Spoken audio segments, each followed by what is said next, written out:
Hey friends, welcome back to Guess What? Compliance Can Be Simple.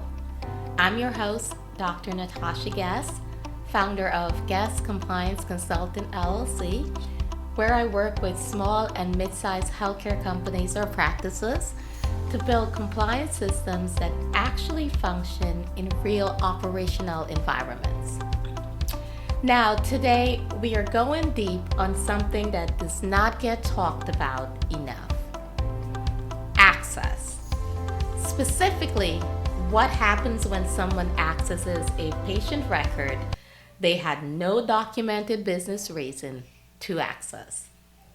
They were curious, they just wanted to check something, and that decision became a compliance event.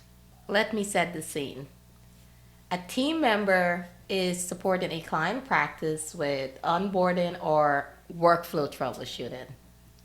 They open a patient record to verify information. There is absolutely no documented task tied to that specific file, but the system automatically locks the access. Later on, the practice receives a patient inquiry about who has accessed their records. The access event surfaces, and now the organization must answer one question: why was this record accessed? We were just checking something is not a compliance answer. We were curious about something is not a compliance answer. It may be an explanation, but in a regulatory context, those are two very different things. And this actually starts with minimum necessary. HIPAA requires that access be limited to what is actually required to perform a specific assigned duty.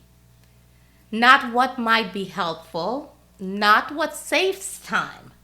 What is required?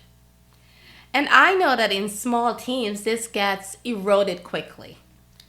Someone needs help, permissions expand informally, the access granted for a temporary purpose becomes permanent because nobody revisited it, and then your access logs capture all of it.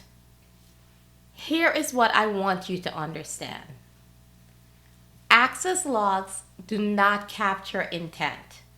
They capture behavior. Regulators see who accessed what, from which device, at what time, and for how long.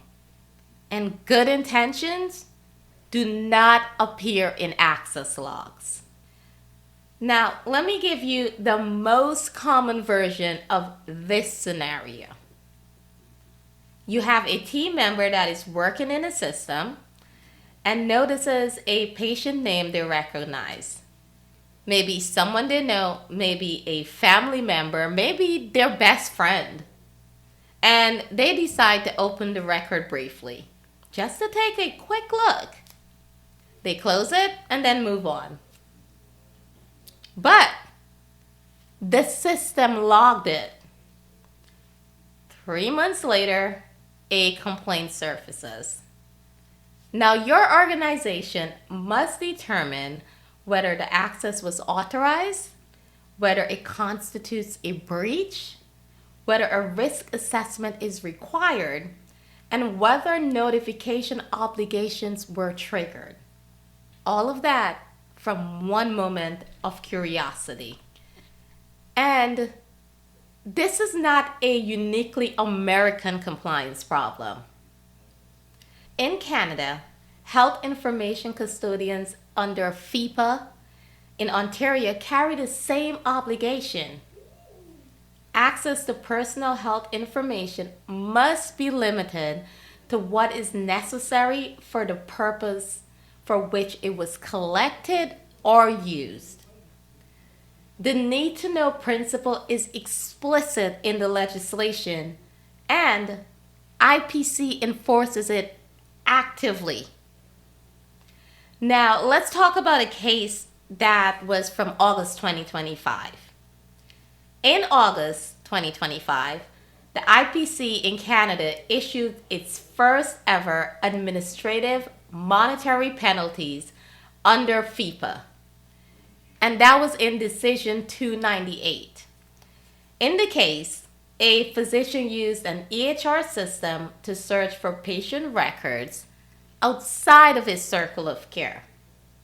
The system logged every access, and the investigation found that the clinic had no privacy management program in place, no documented access controls, and no policies governing how staff were expected to handle personal health information.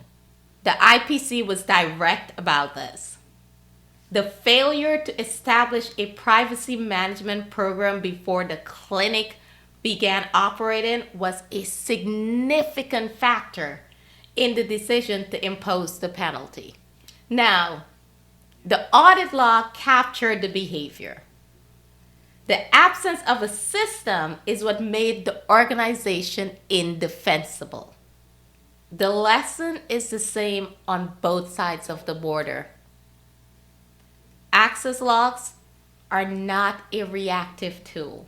They only function as protection when the organization has already built the access controls, when you have role definitions, and when monitoring processes are there that give the law context and meaning. The organizations that navigate this with the least damage are the ones that had systems in place before any of this happened. They had role-based access, which was clearly defined. Their access logs were actively monitored, and they had an escalation process ready to activate. Curiosity is never a justification. Helplessness is not authorization, and good intentions do not appear in access logs. Now, take a moment and ask yourself, do we have role-based access for every member of our team? Do we have processes in place for when someone accesses a record that does not have a business justification? How are we handling these types of issues? Think about those questions. It will help your practice to know the specific answer. In the next episode, we will be going deeper and we'll focus on informal communication. We'll talk about what happens when a personal device becomes a compliance event and why the text message that felt like a time saver can trigger a breach investigation. I am Dr. Natasha Guess. Thank you for listening to Guess What? Compliance can be simple. I will be seeing you in the next episode. Until then, keep it simple, stay compliant, and protect your patients.